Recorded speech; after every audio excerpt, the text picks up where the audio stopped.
আজ আমরা সূচকের বর্গমূলের কাজগুলি শিখব।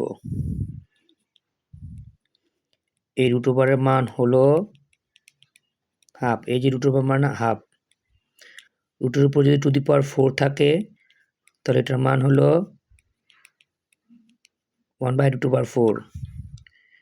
যদি 5 থাকলো এক্স, ভিতরে স্কোয়ার থাকলো, তাহলে এর ভিতরে একটু আমরা ভেঙে করি 1/5, দেন এক্স 5। সূচকের অঙ্ক করতে গেলে আমরা এরকম অনেক সমস্যার সম্মুখীন হই।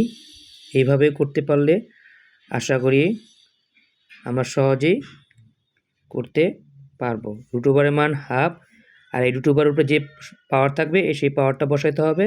আর রুট ওভারের ভিতরে পাওয়ার থাকুক অথবা রুট ওভারের উপরে পাওয়ার থাকুক, এইভাবে ভেঙে ভেঙে করতে হবে। সবাইকে ধন্যবাদ।